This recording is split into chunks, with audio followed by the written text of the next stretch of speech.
Ustaas Kamal hedduu kan qabne fakkaataa biyyeen safuun beekne maaf si nyaatte laata jireenyi siin alaa kamuu koon ulfaata jireenyi siin alaa kamuu koon ulfaata yaa barbaadaa dhugaa falmaa mirga sabaa sanyii waaqoo guutuu kan hin beekne dabaa goonni yoo du'ellee seenaa dilbii qaba goonni yoo du'ellee seenaa dilbii qaba diddaa gabrummaatiif mana keetii baate osoo hin boqqatiin sabaaf aarsaa taatee leenca ilma sabaa gadheetu si nyaate leenca ilma sabaa gadheetu si nyaate seenaa garaan baane nutti dhiiftee kuttee yaaddoo keen bobeenne maal qaba yoo dhufte biyyeen safuun beeyne akkasin agarreef karra nutti cufte biyyeen safuun beeyne akkasin agarreef karra nutti cufte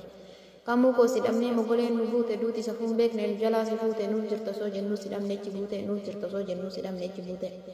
har'a boru galtaa nu abdiin si eegne akka baatee haftuu bar nuti hin beekne har'a abdiin murre si eegna barteenne har'a abdiin murre si eegna barteenne jiraachuun dadhabne akka nama tokkoo nu bilisoomsuudhaaf ofiiseen rakkoo du'atti silaatte gadheen bar leenca koo du'atti silaatte gadheen bar leenca koo akkoo qofaa miti lubbuu nuuf wareegde oromoof oromiyaan bilisummaa malee yoom du'an si eegde warri safuun beekne dachii tana irraa goota hedduu dheedde warri safuun beekne dachii tana irraa goota hedduu dheedde teetii malatteertaa nutti dhiiftee seenaa har'a sabdiin murree hin galtaaf si eegna goonni seenaa malee umrii dheeraan qabu bar duruu ni beeyna goonni seenaa malee umrii dheeraan qabu bar duruu ni beeyna qorraa fi aduudhaan nuuf jettee gubattee nu bilisoomsuudhaaf nuuf biyyee uffattee nurraa adda footee duuti si dhuunfatte nurraa adda footee duuti si dhuunfatte gootonnee sibiilaa sanyii aliyyii cirrii sabaaf aarsaa taate gootee qabsoo sirrii lubbuun kee ajannatu kaayyoo irraa kufte galmaan gaafirri lubbuun kee ajannatu kaayyoo irraa kufte galmaan gaafirri daba saba kee irraa daddaftee hubattee qawwee kee fudhattee jireenya dhuunfarraa garaa kee murattee nu bilisoomsuudhaaf lubbuu kee nuuf laatte nu bilisoomsuudhaaf lubbuu kee nuuf laatte saba keef falmattee maal goote cubbuu oromiyaaf oromoof nu wareegde lubbuu lama du'uu keeti yoomuu kan nu gubu lama du'uu keeti yoomuu kan nu gubu jechan qabu ani garaan na gubate alaafi keessatti saba koo dhumate warri sammuun qullaa rakkoo sabaa dhiisee suuraa warra du'een ajandaa ummate warri sammuu qullaa rakkoo sabaa dhiisee suuraa warra du'een ajandaa ummate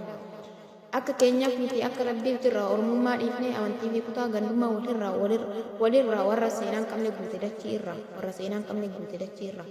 kamuu ko leenca koo badii kee hundumaa rabbi siif haa dhiisu jannatal firdoosiin si haa gammachiisu jannatal firdoosiin si haa gammachiisu Keenteenna leenca kalee maal taane yaa ijoollee baalee maal taane yaa ijoollee baalee keenteenna leenca kalee maal taane yaa ijoollee baalee maal taane yaa ijoollee baalee keenyumaan nu gaadi'anii agarree waan nu sakaalee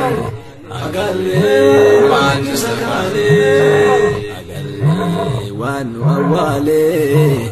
agarree waan nu awwaalee agarree waan nu sakaalee agarree waan nu sakaalee